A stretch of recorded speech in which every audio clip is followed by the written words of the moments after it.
Welcome to Whispers at Night. Can't sleep? Curl up and listen. I'll share quiet, eerie stories while the rain falls out into your window. Subscribe, join our little night crew, and hit like if you enjoy the chill. Ready? Let's begin. Lena Whitaker moved to the logging town of Birch Run in the spring of 1991. She was 57, a retired elementary teacher, and she wanted a quiet place to live where people still waved from porches and you could hear wind in the trees. Birch Run sat in the foothills of the Coast Range in western Oregon, a small place with fewer than 200 people. Most families were tied to the mills or worked the timberland outside town. There was a short main street with a diner, a hardware and general store, and a post office that also sold fishing lures. Pines and firs pressed close on every side. That closeness made the town feel safe to her at first. People were kind enough when she arrived. Neighbors from Alder Street helped carry her couch into the little two-bedroom house she bought at the dead end. The woman who ran the store learned what tea Lena liked and ordered it in. The men at the diner nodded when she came in for a sandwich. Still, there was a distance she could not quite name. Conversations paused when she stepped into a room. Looks passed between old-timers that she did not understand. It felt like the whole town shared a handful of things she was not supposed to hear. Lena told herself it was normal. Small towns take time. She volunteered at the tiny library room in the Grange Hall. She picked up trash at the creek with a church group. She brought pies to the fire station on Sundays. Folks stayed polite, but they kept her at arm's length. She tried not to take it to heart. In late September, she heard about the harvest night. She was paying for milk at the store when Paula Green, who owned the place, was talking with 3 other women about baking and head counts, and the timing for gates. When Lena asked if she could help, the talk stopped. Paula smiled, but it looked tight. "It's a family night," Paula said. "Old families only. New folks are welcome after 7 seasons. It's nothing personal, just how we do it." 7 seasons felt strange, but Lena nodded. Traditions were part of the charm, she told herself as she walked home with her bag. She put it out of her mind until October came, and the town began to change. People grew quiet and focused. Kids were kept closer to home after school. The crews from the ridge came back earlier each afternoon. There was a steady, low hum of being busy without anyone saying why. The diner put up a handwritten sign that they would close early for community needs. When Lena asked Paula about the date, she learned it would be on the new moon, the darkest night of the month. When the day came, Birch Run shut down. The store lights went off at 4. The diner locked its door after lunch. Near evening, Lena stood on her porch and watched her neighbors file past, walking toward the timber road at the edge of town. They wore dark clothes and carried cloth-wrapped bundles in their arms. No one met her eyes. No one spoke to her.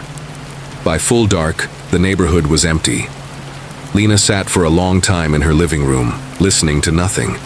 She tried to tell herself it was none of her business. Then she stood up, pulled on a coat, put a small flashlight in her pocket, and stepped into the night. She did not turn the light on. She let her eyes adjust and followed the road to the trailhead sign, where the black trees swallowed the path. It was very dark under the firs. Clouds hid the stars. She moved slowly, feeling for roots with the toes of her shoes. After a while, she heard a sound ahead. Voices, many of them, rising and falling in a way that did not sound like talking. Soon she saw light through the trunks, a wide, steady glow that breathed like wind. She left the path and eased through the brush at an angle so she could see without walking straight in.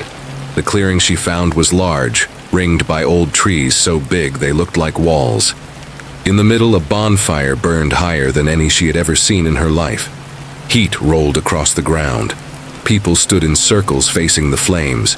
Everyone from Birch Run seemed to be there. The sound she had heard was a chant, but it was not in English. The rhythm pulled at her chest, like a drum you feel inside your ribs. Near the fire stood 5 tall figures built from brush and branches. Each one was propped upright on a wooden frame so it looked like a person with outstretched arms. They were about 8 feet high, shaped simple and rough. Lena thought of harvest displays and fall fairs. She had read about old customs where people burned a figure to mark the end of the season. It unsettled her, but it did not scare her yet. Then Paula Green stepped forward, holding a white bundle. Others did the same. They unwrapped the cloth and began to tuck what lay inside into the branch bodies. It took Lena a second to understand what she was looking at. Then her stomach turned painful, and she had to press her hand to her mouth to keep from making a sound. They were bones, human bones, skulls, long bones from arms and legs, ribs, old yellowed clean. The people of Birch Run wove them into the brush, seat by seat, rib by rib, as if setting a table with care. The figures were not simple symbols. They were frames around remains, relics made from real people. Paula spoke then in her ordinary voice, the same warm tone she used over the counter. She talked about good years and bad ones, about storms that had come and gone, about mills that stayed open when others closed. She spoke about a promise made when the first crews cut into this valley 50, 60, 70 years before. She said the woods here had always had a keeper. She said the keeper asked for honor. In return, the town would work and live without the worst kind of loss. She said the 5 founders had given of themselves first so the rest could live with fewer wrecks, fewer crushed hands, fewer logs rolling wrong. She said, "We keep the bones because we are not done thanking them." The chant rose again, faster now. Some people swayed. Some moved in stiff steps like they wanted to dance but could not find the beat. A handful lifted one of the figures and walked it toward the fire. The dry brush caught with a sound like a rush of wings. The bones inside hissed. The smell hit Lena hard. Pine smoke mixed with something she had only smelled once before, at a cremation when she was young.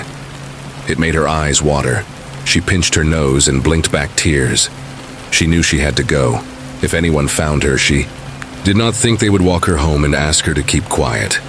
She began to back into the brush, slow and careful, placing each foot. Then she stepped on a dry stick and it snapped like a shot. The chant stopped at once. Silence fell so fast it made her ears ring. She froze, one hand out to steady herself. In the clearing, Paula's voice called out. This time it was not kind. "Check the trees." Movement broke all around the edge of the clearing. People spread out in lines. Lena turned and ran. Branches hit her face and tore at her sleeves. She could hear people crashing after her, calling to each other, fanning out. They knew these woods, she did not. Panic told her to sprint blind. Sense told her to find the path. She slowed for 2 heartbeats, feeling with her feet. The ground, smoothed under her, hard-packed where boots had gone back and forth for years. She found the trail by luck or mercy and ran harder. Lungs burning, heart hammering the way it had not since she was a girl. The trees thinned. She burst out at the gravel lane above town and did not stop. Her house was 2 blocks down and around the bend. She went straight to her door, fumbled the key, forced it, got inside, and locked everything. She turned out all the lights and sat on the floor with her back to the wall, listening. She expected feet on the porch, hands on the knob, voices at the window.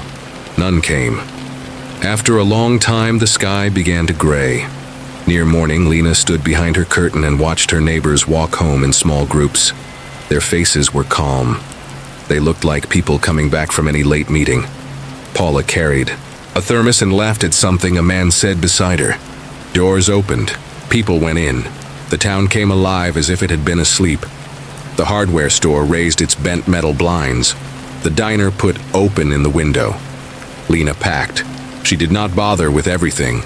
She put her papers and clothes in the trunk and a few photos in the glove box and left the rest. By late morning, she was on the highway, heading east, then south, then anywhere but there. She did not stop at the sheriff's office. What would she say? A whole town burned bone figures in the woods while speaking words I don't know. She had no proof. Only the smell still in her hair and the picture in her head she could not shake. She settled later in a different small town far from those trees. She never told anyone there why she left so fast. Now and then a story would show up on the local. News about Birch Run and how it kept going while other timber towns slowed. A new mill upgrade. A school roof fixed without a bond. A community that takes care of its own, the reporter would say over a shot of Paula at the register, smiling, bagging bread. Lena would look at those faces on the screen. Ordinary. faces, friendly faces, and feel the heat of that fire on her cheeks again. She would hear bones settle inside brush. She would hear the pause after her foot broke that stick, and the way the chant fell away like a dropped rope. Then she would turn off the TV and stand at her back door, looking out at the thin line of firs behind her fence and remind herself she was somewhere else. She never went back to Birch Run. She never wrote a letter. If anyone asked about her time in Oregon, she said it rained a lot and the trees were beautiful. Both of those things were true. She did not add that some towns keep the lights warm by feeding something that should have been allowed to sleep. She did not add that not all bargains are written down, and not every welcome is meant for everyone. When fall comes each year and the nights turn long again, Lena buys a little mum for her porch and a bag of apples for pie. She does not light bonfires. She does not go walking after dark. And when the new moon rises and the sky goes black as a well, she closes her curtains early and turns on the radio to fill the house with ordinary songs. And she tells herself out loud, as if saying it makes it hold, "I live here now. Not there. Not there." Dan Mercer had spent most of his life in the mountains. He worked as a ranger in the far north of Idaho, where the Selkirk Range lifts up dark pines and pale rock, and the weather changes without warning. Dan was a practical man. He trusted maps, boot prints, wind on the skin, the sound a creek makes when it's rising. He didn't care for campfire legends. He cared for people getting home alive. One cold October, a call reached the small ranger station by the lake. A family hadn't come back from a day hike on Granite Creek Pass. The Carsons, Tom, his wife Maria, and their daughter Lila, had checked in that morning at the trailhead kiosk. They told the camp host they were celebrating Lila's birthday with a hike, some photos, and a simple dinner back at their site. By evening, they still hadn't returned. Their tent sat neat and unopened, lantern cold. Dan pulled a team together. The sky had that heavy look it gets before the first real snow. The range across the water was already fading to the same color as the lake. He handed out radios and extra layers and led the way up trail. Granite Creek Pass was a favorite route. Forest first, then long switchbacks into open meadows where the world falls away on both sides. Dan knew every turn. He could have walked it in the dark with no lamp. That evening it felt wrong. Birds weren't settling like they should. The wind in the firs sounded thin. They moved as a slow string of white beams cutting the trees. They called the families names. The snow started light and then came harder. A fine powder that hides everything fast. By the time they reached the middle stretch, any prints were already gone. They split in pairs and kept climbing and sweeping. Check the pullouts. Check the creek crossings. Call and listen. Dan carried on toward the open ridge. His light turned the falling flakes into a wall of bright dust. He held the beam low and close so his eyes didn't lose depth. He kept going because that's what you do. People depend on you, even if they don't know your name. Later that night, a ranger's voice came on the radio, tight with nerves. They had found a day pack near a rock ledge not far off the trail. Not dropped, set. Dan made his way to them. The pack leaned against an overhang like someone had placed it gently and stepped away. The zipper was shut. Inside were the small things families carry.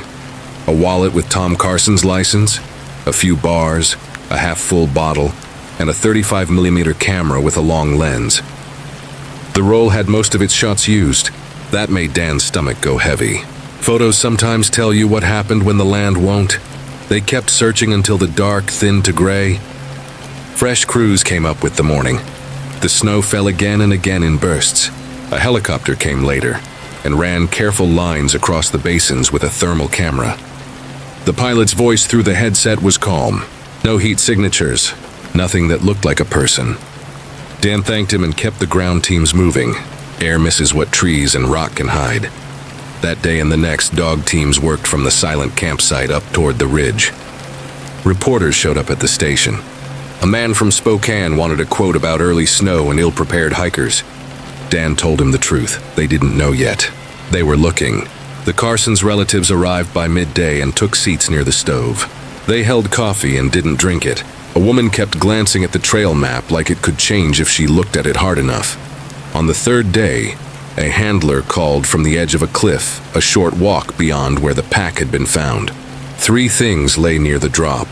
A red fleece like the one the family had described for Maria, a mariner's cap that matched Tom's check-in photo, and a thin silver necklace with a small heart charm. The chain had snagged on moss. There was no blood, no scuff on the rock, no sign of a slide into the notch below. Just those pieces set near the edge as if someone had placed them, and then changed their mind about gravity. A rope team went down the gut of that narrow gorge.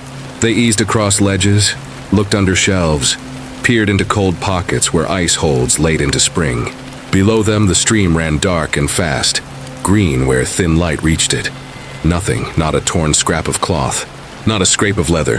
Felt like a place that had closed behind the last footsteps and would not open again. The small photo lab in town developed the film and dropped the prints at the station. Dan took the envelope into the tiny back office and shut the door. He went through the photos one by one, slow and careful. The first pictures were the easy kind. A shot out the car window, a sign at the trailhead, the tent back at the campground, Lila holding a cake with candles and grinning like the world would never end.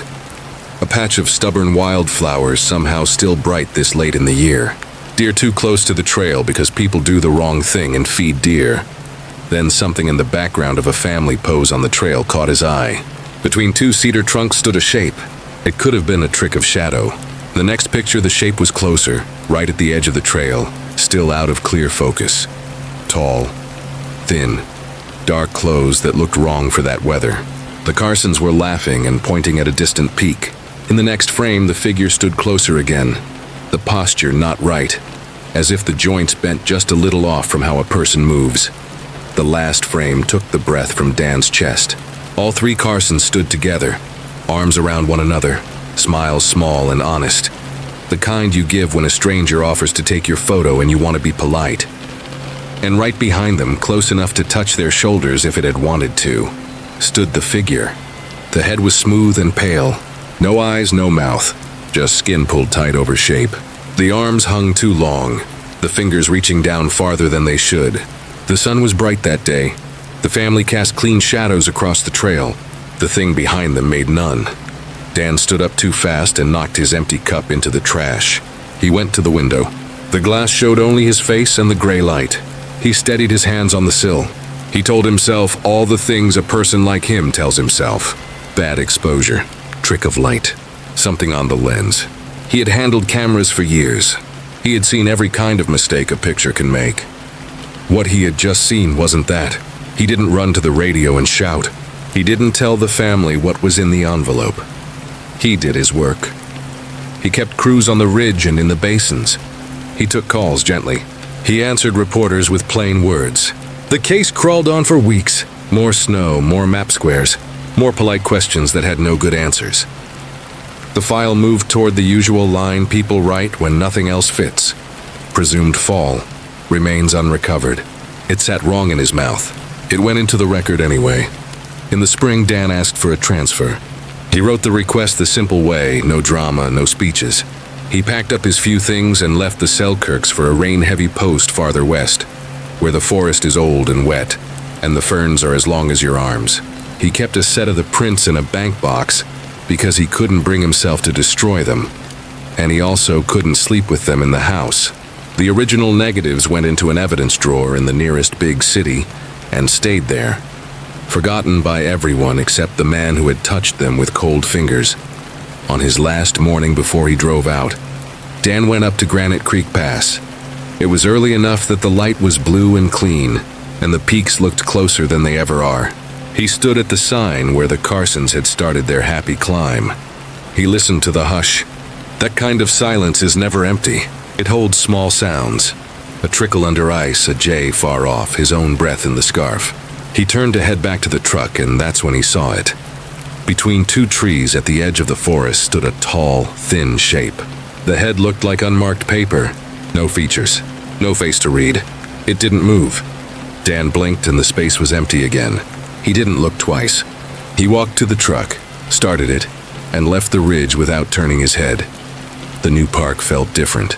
Salt in the air, moss everywhere, rain that comes like a curtain and then eases to a mist. Dan learned the tides the way he used to learn snow. He kept patterns in his head, people, weather, the way bad luck likes to stack. He taught new rangers the small rules. Bring dry socks. Tell someone where you're going. Turn back when the sky tells you to. He didn't tell anyone about the photograph. He didn't tell himself if he could help it. He found other words. He said picture instead of photo. It made it feel less sharp.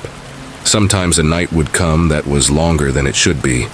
Dan would wake and sit at the kitchen table with tea he didn't drink and stare at the black window.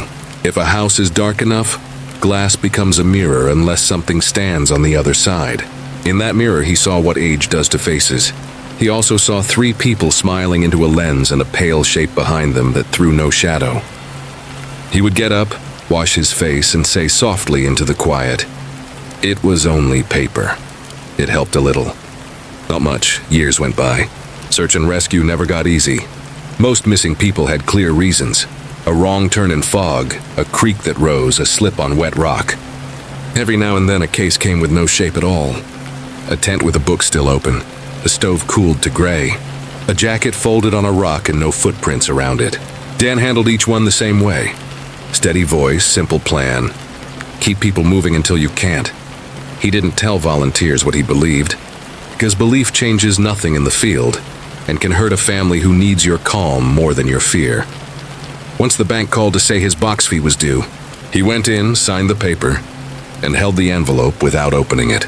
The prints inside felt heavy in a way that had nothing to do with weight. He paid and left and stood on the curb. He felt old right down to the bones. If you pressed him, Dan would say 2 things. First, mountains are not your enemy or your friend. They don't care about you. That's why you have to care for yourself. Second, there are places where the world holds on to things we don't have names for. Sometimes those things brush against the life you understand. You won't make sense of it while it's touching you. You will only know something is missing after it's gone. He retired in quiet. No big party, no long speeches. He cleaned his desk like he cleaned a truck. Slow, careful. Nothing left for the next person to trip over. He left a note for the new ranger about a trail sign that blows down every fall, and a boardwalk plank that likes to pop up in the first freeze. He drove home, put his lunch pail in a closet, and closed the door. On some evenings when sleep won't come, he thinks of the Carsons, a father excited to show his daughter a view, a mother tucking a red fleece tighter against a fresh wind, a girl pretending she's too old for candles on a cake and secretly glad for everyone. He wonders if they ever felt breath on the backs of their necks. He hopes they didn't. He hopes the last thing they knew was each other's arms, the sky bright, the ridge open. A stranger saying, "Want me to take one of all of you?"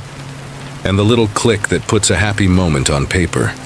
The ridge above Granite Creek still sees day hikers when the weather is kind. The lake below still turns to pewter under early snow. From time to time, a ranger up there will say the forest feels too quiet, like the air is listening. They say it softly, the way people speak in churches and in rooms where someone is sleeping. And every so often, in the corner of a picture taken on a clear morning, a tall shape shows up where no one remembers anyone standing. Most folks never notice. They frame the photo, hang it in a hallway, and walk past it for years. Dan doesn't take pictures anymore. If someone asks him to hold a phone and snap one, he smiles and says he's not any good at it, then steps aside so the next person can help. He keeps walking. He keeps his eyes on the trail. He listens to the wind and the water. He says evening, after dark, near dawn, and leaves clocks to other people. And when the window turns black and shows him his face, he reaches up and clicks the light off, so the glass stops being a mirror and turns back into plain night. He sits in the dark and waits for morning, the way he always has. Zelis Merrow kept the light at Cape Aveline for 29 years before he vanished in March 2003. He was 58, neat and private, the kind of man who liked a quiet list and a clean lens. The lighthouse stood on a black headland on the Oregon coast, a white tower first lit in 1874 to warn ships off the reef. The work ran in his family. His father kept the light before him. His grandfather Alden kept it before that. The Merrows wrote weather like scripture and treated brass like it was a promise. Silas lived alone in the keeper's cottage. His wife Ruth had died 5 years earlier. His 2 children lived inland. He didn't mind the solitude. The days had a shape. At dawn, he wiped the catwalk rails and checked the lens. At noon, he worked through repairs.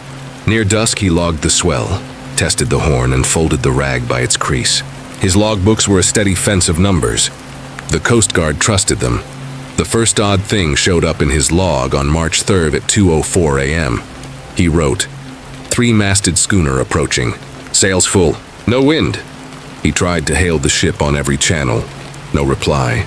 He noted the running lights were dim and the course was sloppy, as if the wheel drifted.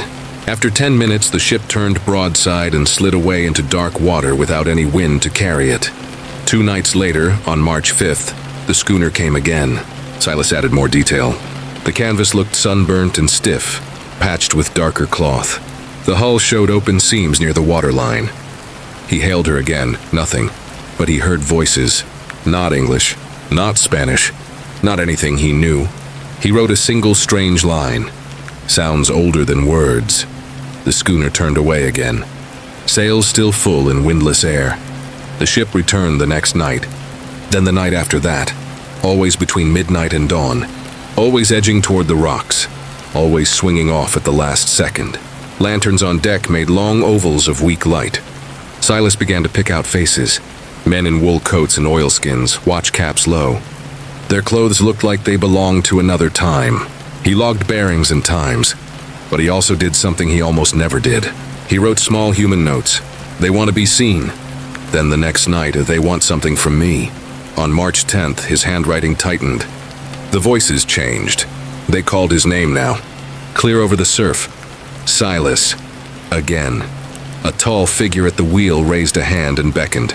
Silas wrote that the urge to answer was strong, like a tide in his chest. Keeping to rounds, he added, but pull is there. On March 12th, he wrote that the helmsman spoke in plain English and said they had worked these waters since before the light. Lantern glow lit the crew's faces more fully, and Silas recognized them.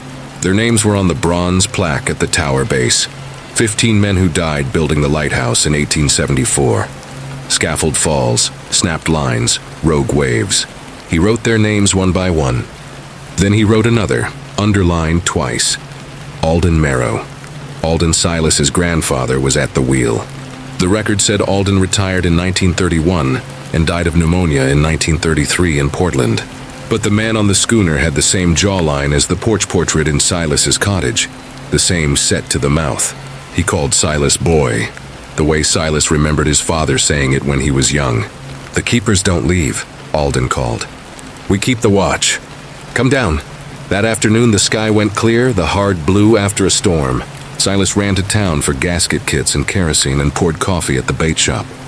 Maya, who ran it, asked how the week was. He started to say quiet, then said, "Strange." She nodded once. "Fog's wrong," she said. "Smells like metal." Neither of them asked for more. On the way back, Silas pulled off at the old overlook and looked down on the white tower and the black teeth of rock. He remembered being 8, standing there with his father. He had asked, "Where do keepers go when they're done?" His father had squeezed his hand and said, "We don't talk like that. The work is the point." Then he had looked out at the water a long time and said nothing else. Back at the station, Silas checked the lens twice and wiped it a third time, though it didn't need it. He oiled a gear out of habit. He wrote the maintenance list for the morning with block letters sharp as nails. He set a cup for tea and never boiled water. Around midnight, the horn blew one low note and fell quiet, as if it had cleared its throat and decided against it. Silas stepped onto the catwalk. The night had that heavy, held breath feel. The schooner slid out of fog so close he could see the grain of the planks. Sails pulled in a wind he could not feel on his face. Lanterns along her rail burned with a pale green-white light. Men stood in a row at the starboard rail, caps low, hands by their sides. The helmsman raised his hand. "Come down," he called. "We've been waiting." Silas did the only thing he knew to do. He went inside. He logged the time, the range, the bearing. He wrote close enough to throw a line. He added, voices plain, "English and other." At the center of the page, he wrote a last line in a shaky hand. "Tonight I will give them the answer they have asked for." No one saw what he did next. Later, the Coast Guard would write that his coat still hung on its peg, that his breakfast dishes were washed and put away, that the tender was tied fast at the dock. They would say there were no footprints on the catwalk and no scuffs on the iron stairs. They would find no note beyond the line in the logbook. What is likely is simple. He stepped out with no coat because he meant to be quick. He went down the spiral into the sound of the surf hitting rock. He walked to the small dock where the water slaps pilings and sounds hollow underneath. He heard his name cross the dark in a voice he knew from a picture frame. He answered. 2 days later, when he missed his radio check, a Coast Guard crew drove up the headland. The light turned on schedule. The Fresnel lens was spotless. The fog panel was dry and sealed. The logbook lay open to March 14th. The cottage was neat enough to photograph. They searched shore and water. They brought dogs. They called state police. Fishermen checked their plots. No trace. On paper, the case became unexplained disappearance, presumed deceased. In the real world, people talked as they always do by the sea. A deckhand on the trawler Sea Robin said that on a fog-heavy new moon night, he saw a figure behind the lantern glass moving up the stair, as if he'd climbed it his whole life. A crabber out of Waldport swore he saw a three-masted schooner slide under the point with sails tight in dead calm, and lanterns burning with that same pale, wrong light. The voices carried, part wind, part words. He swore a man at the rail looked like the photo that ran in the paper. Silas Merrow, 58, jaw set, eyes on the light. Other small things surfaced. 2 surveyors cutting a new line along the bluff. Found old iron pins where no plan showed pins, as if builders changed their minds twice before setting the final ring. A ranger digging out Scotch broom turned up a circle of smooth stones under the soil. Not natural, the kind people lay for ceremony. A volunteer at the Historical Society brought in water-warped ledger pages from 1874 that mentioned accidents undue to the site and men spoke in their sleep of drums. None of that proved anything. All of it leaned the same way. Silas's daughter Nora came to close the cottage. She wrapped the portrait of Alden in a towel and slid it into a box. She found 3 pens lined in a row on the desk. She ran a finger along the window sash and left a clean path in the dust. She stood on the catwalk and looked at the place where the water turns over itself and makes that break and hush sound that is always the same and never the same twice. When the wind rose, she went inside, sat at the kitchen table, and read her father's last week of entries 3 times. Then she closed the book and pressed her palms on it like she was steadying something alive. People asked if she thought her father would walk into the night. She said no, he would not leave a lens dirty or a log half done. He would not leave his coat. Then she looked at the tower and the sea and said, he believed the light is a promise. The Coast Guard automated Cape Aveline that fall. A sensor and timer now do what men once did with oil and patience. The tower is locked most days. The cottage sits empty. The brass does not shine as it did. Tourists pull into the turnout, take a picture, and drive on. Still, some nights in certain weather, the light swings and the beam looks warmer than a bulb should be. On a handful of those nights, men offshore say a ship shows where no ship should be. She cuts the swell sideways, sails fat in a breathless sky. A man stands at her rail who looks like Silas. He watches the tower the way a father watches a sleeping child.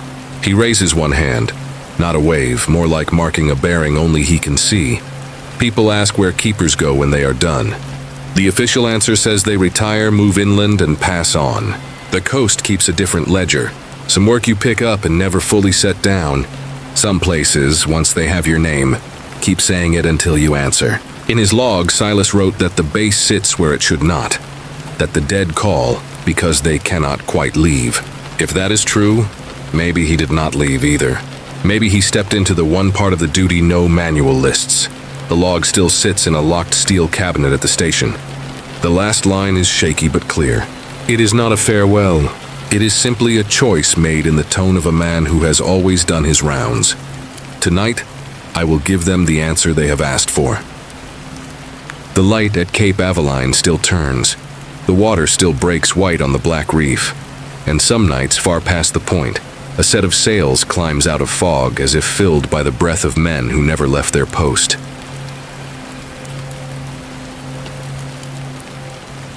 Ruth Calder was 63 and used to being on her own. She was a widow, her 2 kids grown and living in cities far from the high country. For 15 winters, she had worked nights as the caretaker at Summit Meadow Lodge. A big old timber inn, high on the shoulder of Mount Ashford in the central Cascades. She didn't need the money. She liked the quiet. After the last guests left in autumn and the road closed under snow, the building went still. Ruth liked that stillness. The creak of old beams, the low hum of the boiler, the wind moving over white fields. The lodge sat at about 5,300 feet. In July, the meadows outside burned bright with wildflowers. In January, they lay under drifts taller than a person. The place had opened in 1917, all cedar logs and stone. In summer, it filled with hikers and families. In winter, it slept and Ruth watched over it. She lived in a small room off the service hall. 3 times each night, she made rounds with a heavy flashlight, basement to lobby to top floor and back, checking heat, pipe stores, and anything that could go wrong in deep cold. Ruth knew the building like a map. Which boards squeaked, which doors swung if you didn't latch them twice, which windows grew a thick film of frost no matter how you set the valves. She walked by habit and by ear. After dark, the big lobby felt like a wooden church. Her light always looked small in all that space, but she never felt afraid. That changed one February. It was 1994. A heavy storm pushed in from the west and sat on the mountain for 2 days. Snow fell so thick Ruth could not see 10 feet past the glass. The wind howled along the ridge and pressed at every seam in the old walls. Temperatures dropped well below zero. The whole building groaned like a ship at sea. Ruth started her midnight round as usual. She checked the main doors in the lobby. She turned toward the stairs to head up to the second floor. That was when she heard steps over her head. They were slow and steady. Hail to, hail to. Crossing the ceiling from one end of the second floor hallway to the other. Ruth stopped and listened. The wind was loud, but these were not wind sounds. These were steps with weight to them. No one else should have been in the building. The road had been closed since October. The only way up in winter was on skis or snowshoes and not during a whiteout like that. She stood a long moment, then climbed. The second floor hall was empty. She checked the locks on the rooms. All were secure. The steps had stopped. The wind kept shoving at the windows. Ruth told herself the storm was playing tricks and finished her round. Back in her little kitchen, she made tea and tried to read. When a gust hit the south wall hard enough to rattle the dishes, she slopped hot tea on her hand. She laughed at herself, cleaned up, and decided to try for sleep. Sometime after she lay down, the steps came back. This time they were right outside her door, slow, back and forth, back and forth. The thin strip of light under the door darkened, then brightened, then darkened again as something passed. Ruth sat up, heart pounding. She got her light, went to the door, and put her hand on the knob. She took one breath and pulled the door open fast. No one was there, but the hallway carpet held a line of wet prints, fresh and shining in her beam. They weren't muddy, water only. Still, they carried a strong smell, cedar and rot, old forest after rain. Each print was huge, close to 18 inches long, 8 inches wide, with 5 broad toe marks spaced wider than any human foot. The prints led away from her door toward the main hall. Ruth followed with the light, sleeve to her face against the smell. The line turned right, crossed the long lobby, and stopped at a log wall opposite the grand staircase. Not at a door, not at a corner, at the wall itself. The last 2 prints overlapped, as if the maker had paused, then stepped through solid wood and was gone. Ruth stared a long time, then backed away and returned to her room. She locked the door and dragged her dresser in front of it, though she knew a dresser would not stop what could walk through walls. She sat on the bed in her boots with the light across her lap until gray morning. The storm broke on the 3rd day. When the plow had cleared a single lane down from the gate, Ruth used the lodge's satellite phone to call the ranger station at Cedar Falls. She told the duty ranger what she had seen and heard. The man was polite. He said winter can make any building talk and any mine jump. He said they would try to send someone up when the road crews finished their work. Ruth thanked him and knew help would not come soon. After dark, the sounds returned. This time they roamed. Steps in the second floor hall. Steps on the stairs, a door creaking open on the 3rd floor. The scrape of furniture on wood. Chairs dragged. A bed frame bumped across a threshold. Ruth sat up as long as she could stand it, then she got angry. This was her building in winter. She would not hide in her room like a child. She took her light and climbed. The third floor looked wrong from the first step up. Every door stood open. Furniture had been pulled from rooms and grouped in the corridor. Tables, chairs, a bed frame, a bench. Everything faced inward, forming a rough circle midway down the hall. At the center, on the bare wood between rugs, someone had drawn a sign in water or melted snow. The lines were simple, but the shape felt old. Not letters, not numbers. Something like a wheel broken into pieces and then set back together almost right. Ruth stayed at the top of the stairs and raised her beam. The air in the hall dropped cold enough that her breath showed. The smell of cedar and damp earth came strong again. The lights along the crown molding flickered and steadied and flickered. Ruth felt something notice her. It felt like standing in a doorway and knowing, without seeing, that a very big thing fills the room behind you. Words formed on the walls, running and dripping like writing made from meltwater. 4 plain words: leave this place. Ruth backed down the stairs. She didn't sleep. Near dawn, she made coffee with hands that shook and waited for full light. When the road stayed open long enough that afternoon, she drove her old pickup down to the ranger station. She asked the clerk, the woman with the gray braid who knew every file by heart, if she could look through the old papers. "I'm checking on some maintenance history," Ruth said, which was true enough. The clerk was surprised but kind. She led Ruth into a back room lined with banker's boxes. The air smelled like old paper and dust. Ruth worked through folders for hours. She found early photos of the lodge going up. Men with suspenders and wool caps, cedar logs stacked like Lincoln logs, piles of stone. She found letters from the builders about shortages and delays. She found notes from the first season, long lists of guests, menus, bills. Then, tucked into a folder of correspondence, Ruth found a thin packet of reports that didn't match the rest. One was a memo from 1916 written by a superintendent to his boss. It said the site had been used by local tribes for ceremony and summer gathering long before the road. It said elders had come to speak when the survey stakes went in. They had asked that the meadow be left alone. They had said a guardian watched over that place. The memo called the figure the Watcher because the writer didn't know the right word. He wrote that some workers had seen a tall shape at the edge of the trees during framing. It didn't come close. It left large, wet tracks with 5 wide toes. Tools went missing. A pallet of boards moved overnight. Nothing was damaged, but men wouldn't work in the dark after that. There were notes from the first few winters after the lodge opened. The off-season caretakers reported footsteps in empty halls. Furniture shifted. Doors left open that had been shut. One caretaking couple had left before New Year's. "We are not wanted here after dark," the man had written in a neat hand. The final document was short. It recorded a meeting with tribal elders. The elders said the meadow was a place between places. The Watcher did not hurt people who showed respect and kept balance. It drove away those who tried to claim what was not theirs. "Ask permission. Give thanks. Leave offerings. Remember you are guests," the note said. Ruth copied the lines she needed. She drove back up the mountain in the blue light of evening and parked behind the drift near the kitchen door. Inside, the building felt like it was holding its breath.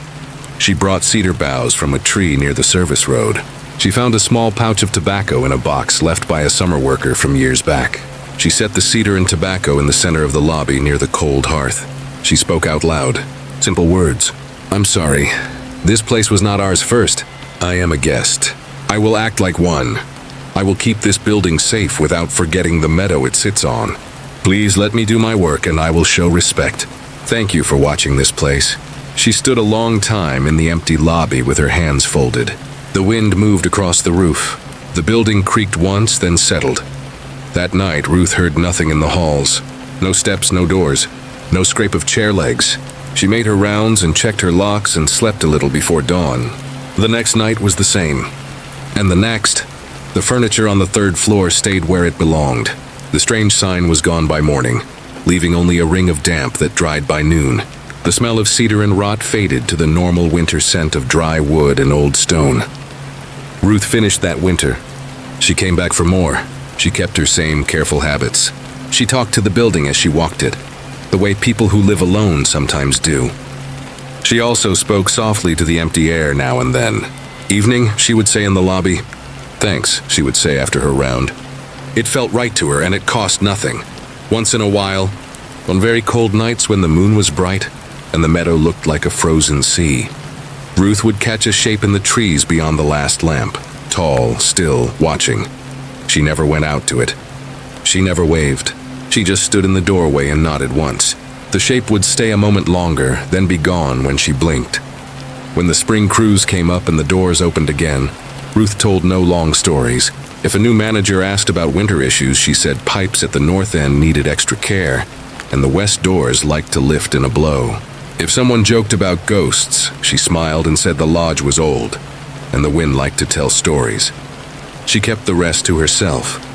Years later, after Ruth finally retired, she returned one clear afternoon in July to see the flowers.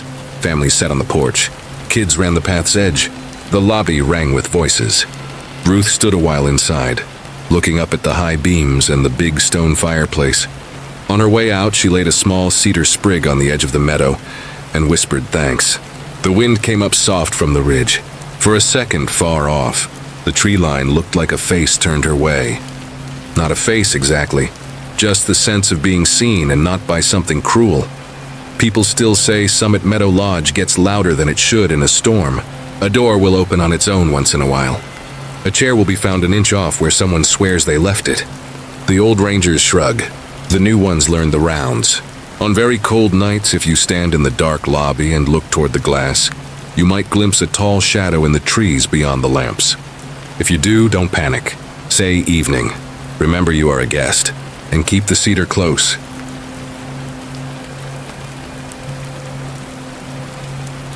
I worked nights at the Gray Harbor sawmill for a long time. 14 years by the winter this all happened. My name is Louis Brannon, and back then I was 54, the shift lead who kept the skeleton crew moving from midnight to morning. Gray Harbor was a coastal logging town that lived and died by timber. The mill never really slept.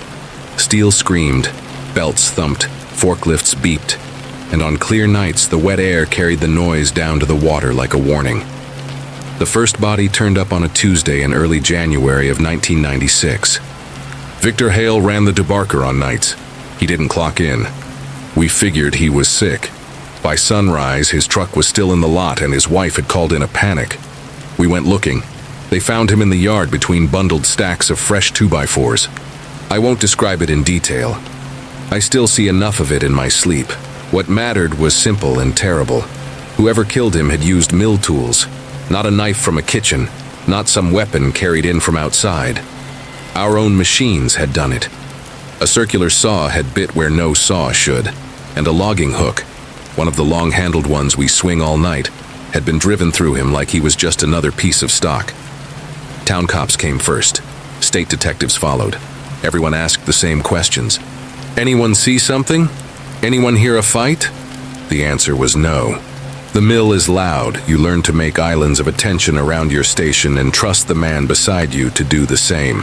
Victor had disappeared somewhere between the main building and the lot, and none of us noticed until morning light made the stacks seem like walls. A week later, another one. Carlos Mendez, who ran the planer, didn't go home. They found him in the shed where we stage-finished lumber for loading. Same story. Tools we knew used the wrong way, with the kind of terrible patience only someone who understands the place would have. After that, the fear never left the air. Gray Harbor was small. People left doors unlocked, kids biked in packs. Now wives called their husbands 3 times a shift, and every clank made you turn your head fast. The third killing came on February 1st. Nolan Pike, a forklift guy. They found him in the boiler room just before dawn. The fourth, Edwin Glass, from shipping, on the 8th in a maintenance bay. The fifth, Jamal Benton, a general hand who did whatever you asked and never complained, near the log pond on the 15th. All nights, all men, all killed with what we used every day. Always hidden well enough to buy the killer a few silent hours, never so well the body wouldn't be found. It felt like a message we couldn't read. The company wouldn't shut nights. You could sense the math men arguing it out in some upstairs room.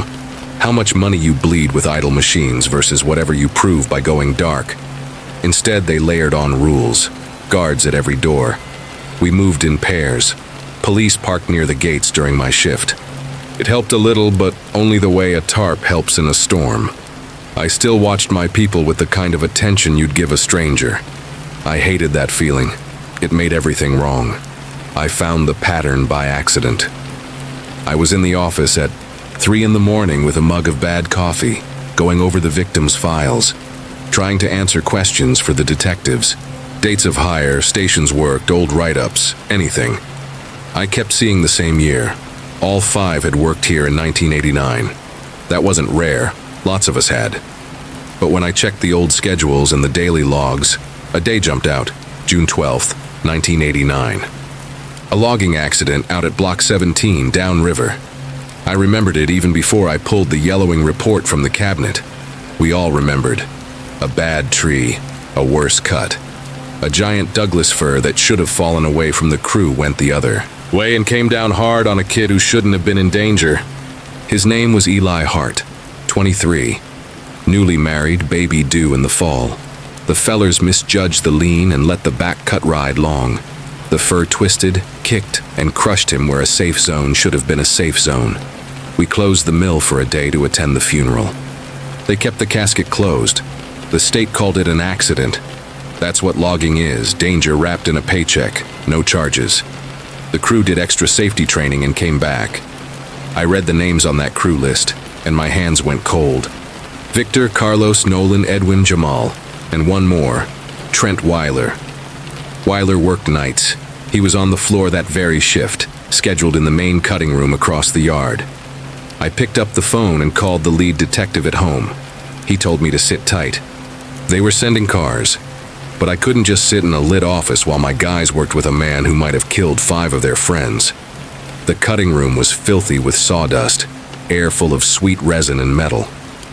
That big circular blade throws a sound you feel in your ribs. Trent stood alone near it, not at his console.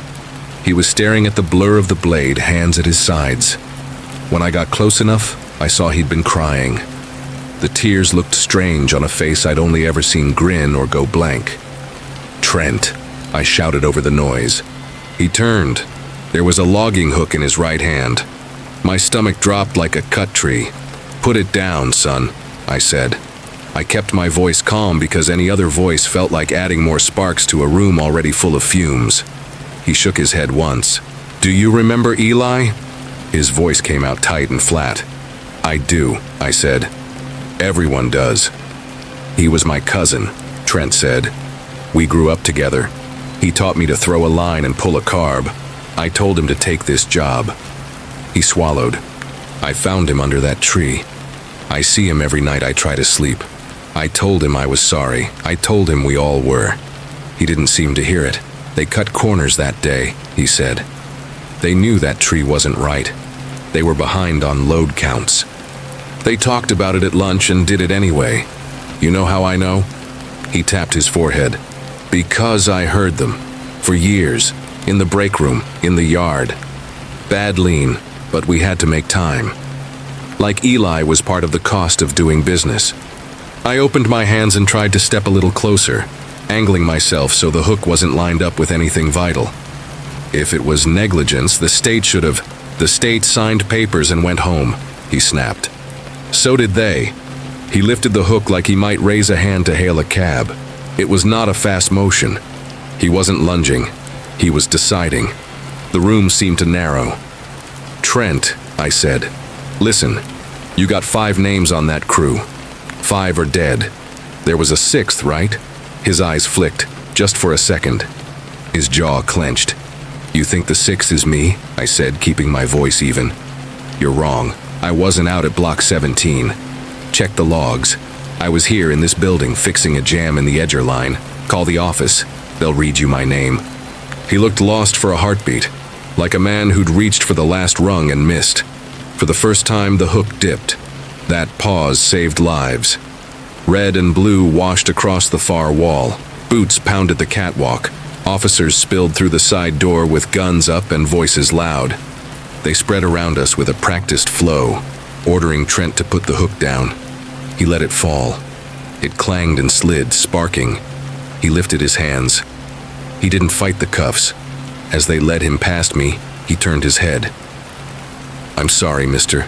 "Brannon," he said, "I thought you were the last one." He didn't sound angry anymore. He sounded like a man who finally hit a wall after running full speed in the dark. They put him in the back of a cruiser. The detectives stayed until noon, walking the floor with clipboards, collecting tools, asking us to write statements we didn't know how to write. The day crew arrived pale and quiet. Word spread through town before lunch.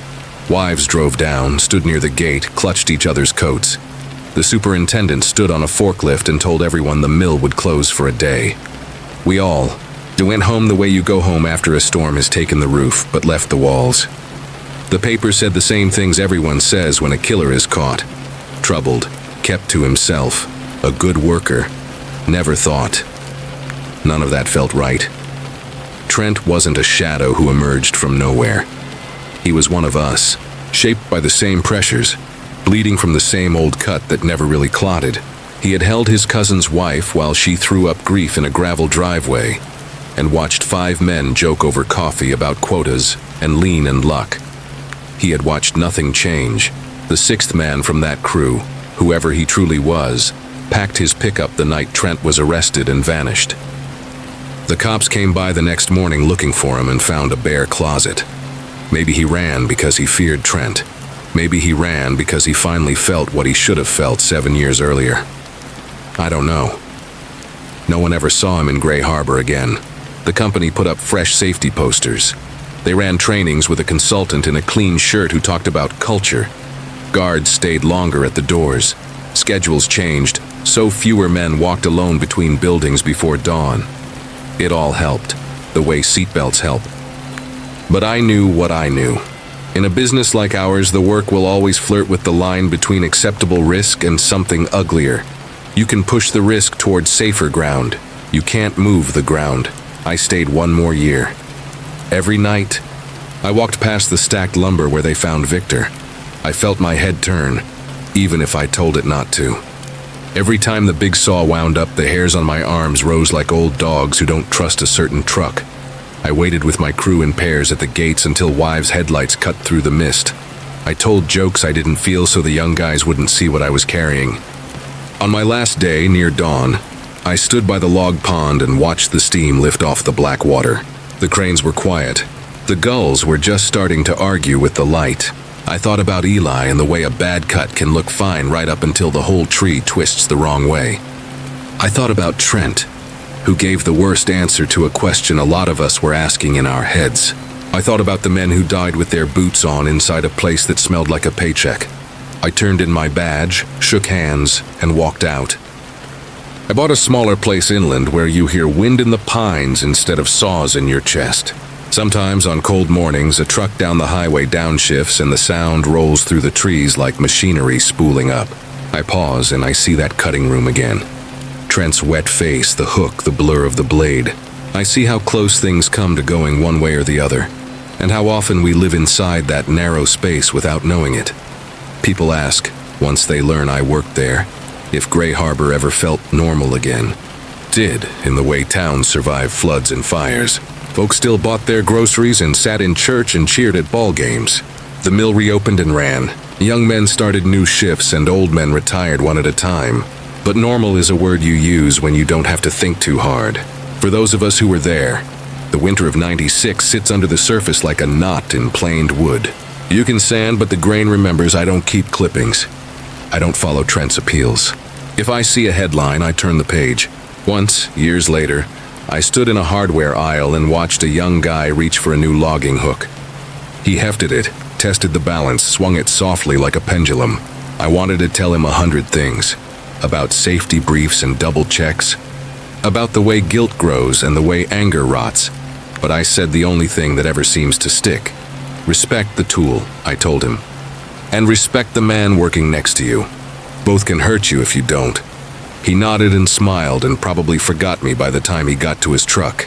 That's all right. Advice is like a saw guard. It only works if you keep it in place. When the rain comes in hard from the coast and the air smells like wet cedar, I close my eyes and picture a silent mill floor, every machine at rest. In that quiet, I can almost hear what lives underneath the noise. The heartbeat of a town. The names we don't say out loud. and the truth we learned too late. In a place built to break trees, something else broke too, and it was not a machine.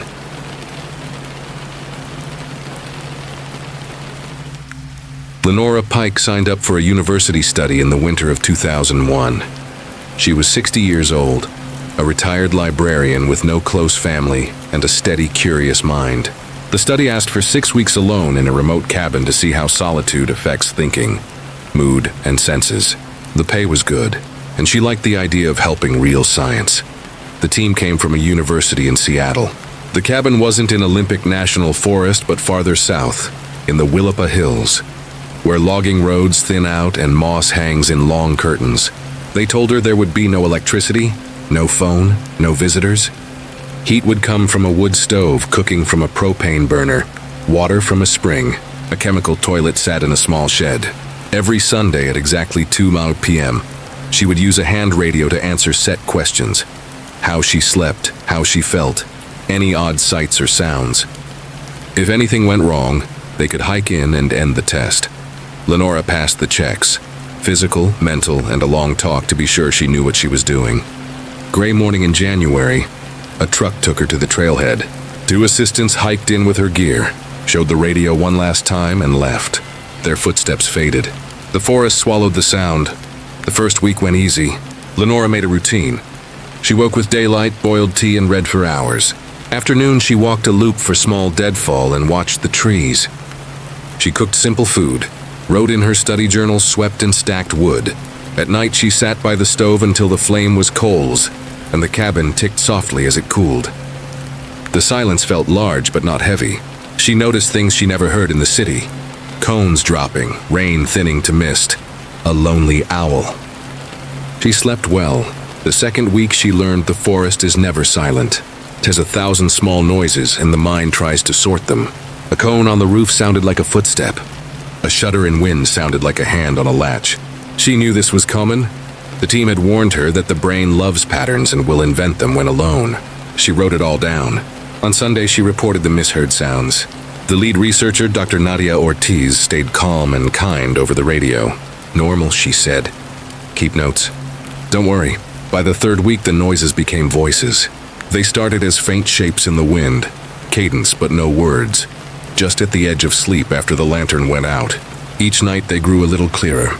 They seemed to stand just outside the walls, talking to one another in low tones like neighbors on a porch. Lenora knew people alone for long periods hear voices. She was more curious than scared. In her journal, she noted time, length, weather, and feeling. On Sunday, she told Dr. Ortiz everything. The doctor sounded almost pleased. She said it was well known in isolation, and as long as Lenora knew they weren't real, she could continue. In the 4th week, the words came through. There were 3 voices. A woman, a man, a child. They spoke of small things, the weather, the smell of rain, a patch of sun in ferns, a bird that kept landing on the same stump. The woman's voice was warm and steady, and something in it reminded Lenora of her mother, dead 15 years now. The man sounded patient and kind, like someone who fixes things. The child, a girl 7 or 8 by the sound, asked quick questions full of wonder. Lenora answered once to test herself. "Good evening," she said into the dim room. The voices paused, then answered back. They told her their names. The woman was Ellen. The man was Caleb. The girl was June. They said they had lived in this place long ago. Not in this same cabin, but on the same piece of ground, when a trapper's path ran here, and the logging road was still trees. Something bad had happened. They did not say what, not yet. When they spoke of it, the air felt thin and the girl grew quiet. Soon the voices visited by day 2. Ellen commented on Lenora's cooking and suggested mint growing near the spring. Caleb warned of an afternoon storm and told her to bring in more wood before it hit. June asked for the book with the red cover, and when Lenora opened it, the little voice clapped once, soft and happy. Lenora wasn't foolish. She knew healthy minds don't have long talks with people no one else can hear. Still, the company eased a pressure she didn't know lived in her chest. She found herself looking forward to the hour after dark when the voices grew strong. On the next Sunday, when Dr. Ortiz asked for any unusual experiences, Lenora gave details. She said the names.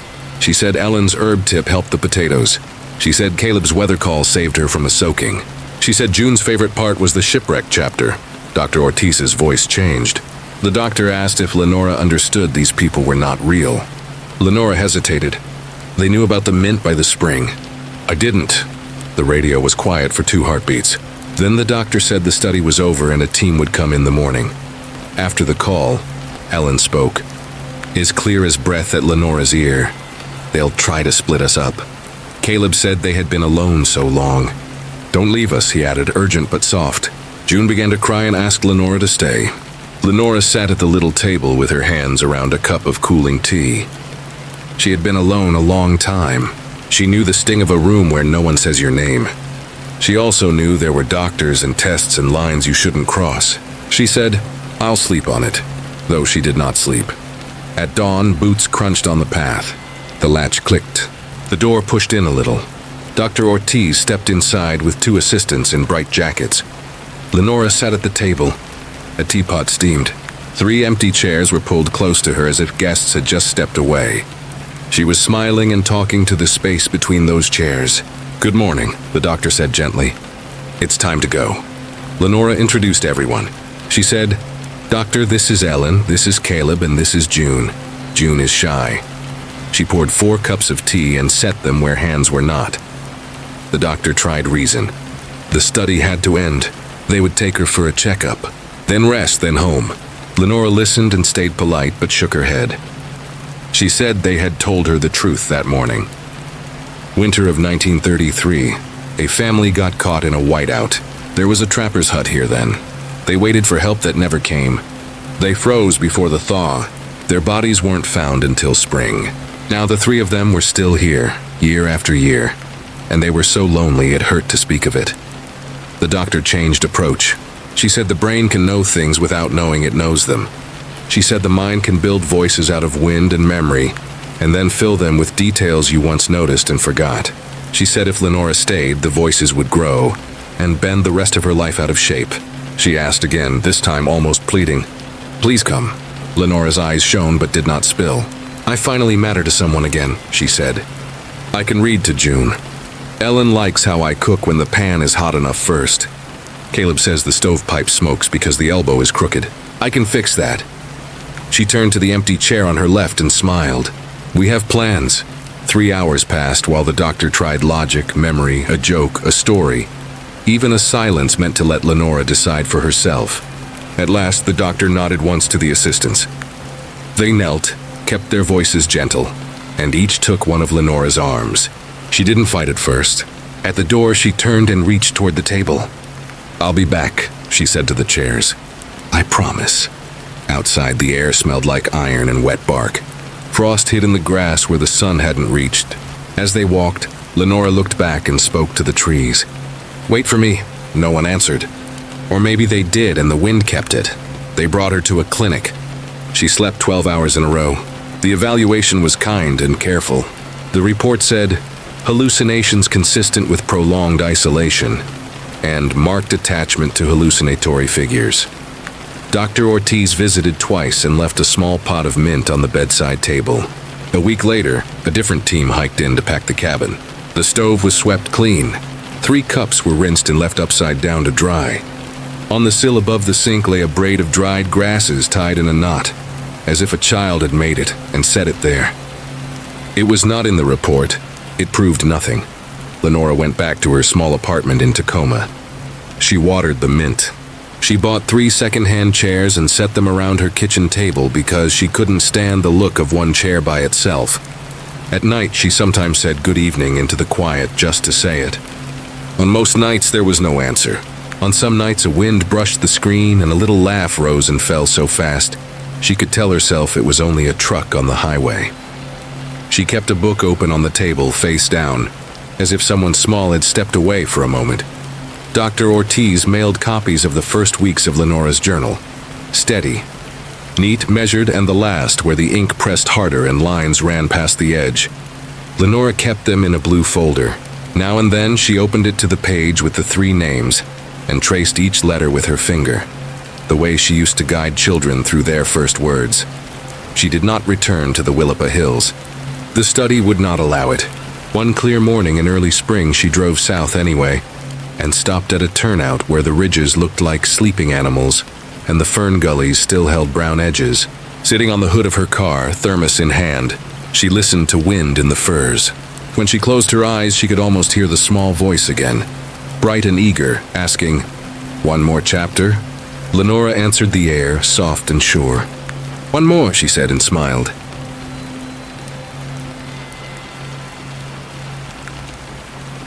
I worked the ferries in the Salish Sea for more than 20 years before I met the boat that changed me. My name is Marina Cole. In the fall of 1998, I was 55, a senior operator who could read tide and current the way some folks read a clock. I knew the fog banks by smell. I could slide a double-ender into any dock from Shaw to Lopez without scuffing paint. I'd seen every kind of night the water could throw at a person. Black, moonlit, windy, dead calm. I thought nothing out here could surprise me. Then, one November evening, it did. The last run of the day is usually quiet in the shoulder season. We were sailing from Friday Harbor toward Lopez with 3 cars and a handful of locals. Tourists were gone. The islands belonged to people who watched the weather, bought groceries for a week at a time, and waved at the same faces every morning. It was the kind of run I loved. Just me, a small crew, and the low hum of the engines pushing through dark water. Around 8, the fog came in heavy, like a door slowly closing. I eased back the throttles and brought up the forward searchlights. The beams turned the mist into a bright wall that drifted and folded, and seemed almost solid. When you lose the horizon like that, you sail by numbers and memory: course, speed, depth, time. I followed the track line on the screen and the waypoints I could have drawn in my sleep. That was when another shape slid out of the fog ahead. It was a ferry, no doubt about that from the silhouette, but not one I knew. It ran low and smooth, with a rounded, old-fashioned profile I had only seen in black and white photos in the break room. Its running lights glowed a tired yellow instead of the strong white I was used to. I reached for the radio by reflex. Unidentified ferry. This is the MV Salish Dawn on the Lopez run. State your position and intention. A man's voice answered right away, but the sound was full of static. I could barely pick the words out. He said he was Captain Rowan McKell of the MV Cascadia, requesting permission to proceed to Friday Harbor for the last tie-up of the night. The name hit me first. Cascadia. We had some retired old boats with names like that, but none were active, and none looked like the one in front of me. Then the captain's name. I didn't know it, but something about the way he spoke. That formal, steady tone you hear from people who've done this all their lives, made me answer without thinking. Cascadia. Clearance granted to pass ahead and proceed on the Friday Harbor approach. Maintain safe distance. We adjusted vectors. The other ferry shifted just enough to slide across our bow at 100 yards. As it drew near, the details became clear and every hair on my arm stood up. The windows showed warm light from old bulbs. Inside, men wore wool coats and hats with short brims. Women had veils and neat gloves. A little girl pressed her face to the glass and waved at us with both hands. Their faces were sharp and real, not tricks of light. No one seemed upset. They looked like family folks on a simple crossing, eager to get home for the night. The other captain stepped to his wheelhouse window. He was tall and straight in a uniform from another time. Peaked cap, long coat, brass on the shoulders. He raised his hand in a crisp salute.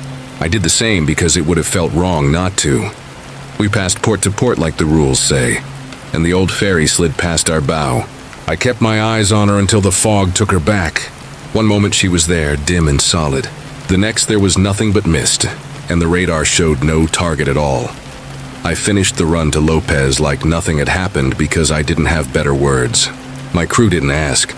They trust the wheel and the routine. At the terminal, I checked the logs and the dispatch notes. No extra sailings, no system boat in our sector that night except us. I drove home and lay in the dark, listening to the small sounds of my old house. And I told myself I was tired, that I had stitched a strange picture out of fog and memory. 3 weeks later, on another late run and another thick night, the same ferry came out of the gray in front of my bow. The same voice called with the same request. This time I was ready with a small camera I kept in the bridge.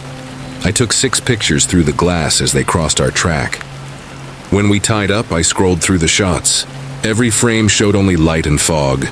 After that, it kept happening. Not every week, not by a schedule, always on cold, foggy nights, always between islands, never near open water. The captain called for clearance like any boat. I granted it like any operator. We passed one another, and the old ferry vanished before the harbor. In time, I began to recognize the faces behind those windows. The woman in the red coat who stood near the bow, the older man with wire-rimmed glasses who read a paper, the little girl who waved at anyone who looked her way, a tall kid with a satchel slung cross-body, who stared straight ahead as if he could see something useful in the white soup outside. I told a few other senior captains what I'd seen, half expecting a laugh. I got careful looks instead.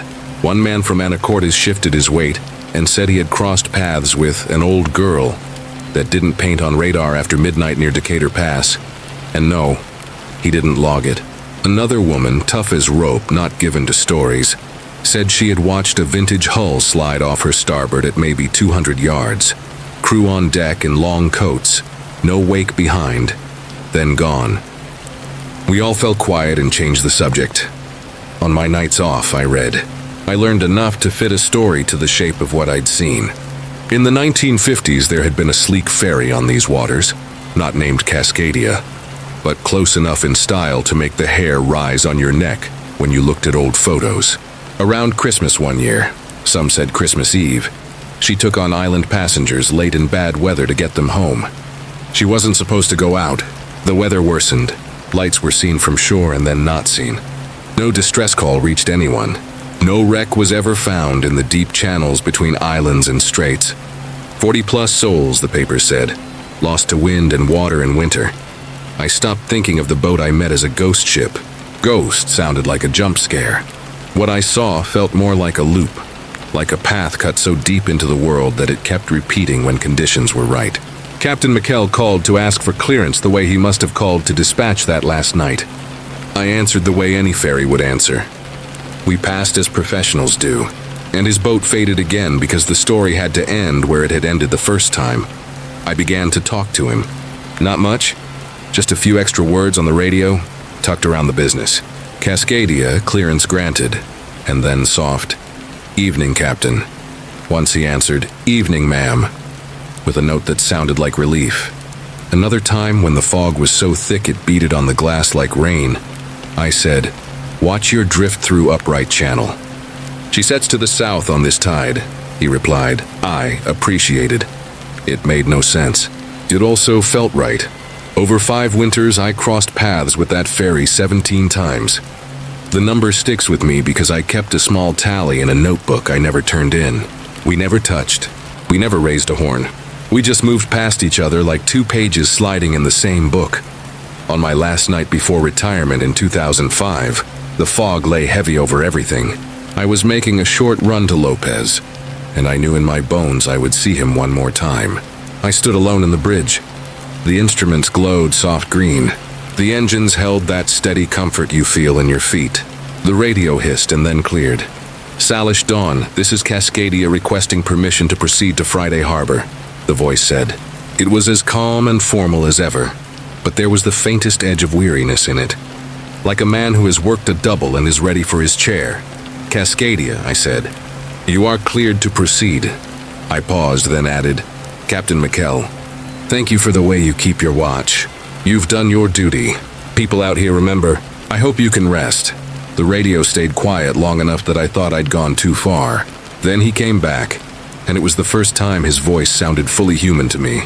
Closer, warmer, almost like he was standing in the doorway. "Salish Dawn," he said.